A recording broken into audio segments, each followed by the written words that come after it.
Mountains Beyond Mountains raises many issues: personal, ethical, historical, medical, ecological. But the question that I think is the most interesting to focus on, at least initially, is the question, how should I live my life? Philosophy concerns itself with things like the nature of values, the nature of justice, how values are central to one's personal identity and to what kind of life one lives. So how to live a life and how to think about living a life isn't just a practical question, what career should I have, or whom should I marry, or whether I should have children or not, but it's also an ethical question. What are the values that should guide my life and shape my identity? So we in the philosophy department proposed the Mountains Beyond Mountains reading as the common reading for the summer because it raises these wonderful philosophical questions in the context of a compelling contemporary story. The main character in the book, Paul Farmer, his life, he lives on the edge, I would say. Paul Farmer is a doctor who began his work as a doctor committed to providing medical care for the poor in Haiti.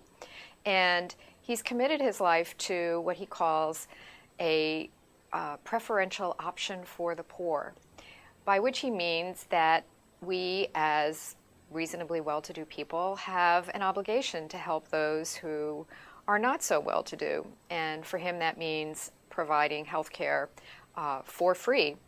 And his own personal life is one of living on the edge because it involves a tremendous amount of work, personal sacrifice, but it's also very rewarding.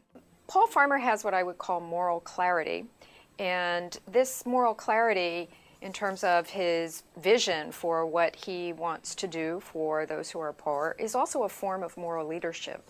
A scholar of moral leadership, James Burns, has said that moral leadership is where a leader has the ability to influence followers to rise to a level of shared moral purpose and value. And Paul Farmer has that ability in that he inspires people to engage in this sort of transformative work of committing to helping the poor and committing their lives to this. Now, we're not all doctors, we're not all leaders, maybe some of us are followers, but what can we do in terms of carrying out the kind of vision that Paul Farmer represents?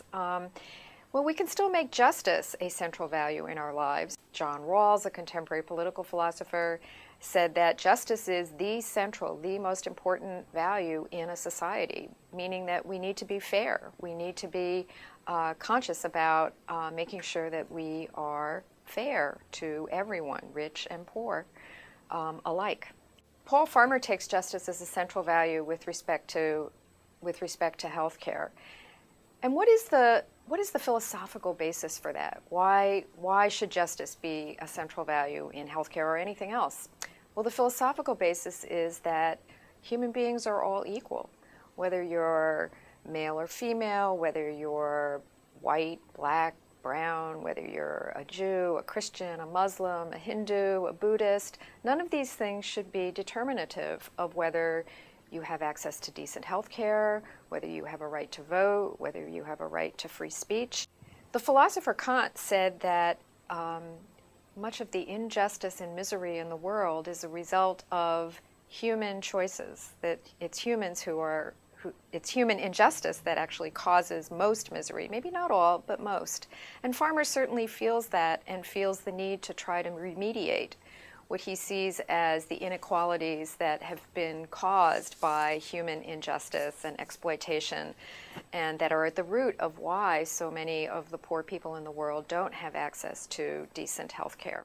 As a moral leader, Farmer does not expect all of us to live as he does, to live on the edge. But we are expected to think about justice, to make justice a central value, and Farmer inspires us to do that and inspires us to think about what it is that we could do to contribute to important work like the work that he is doing.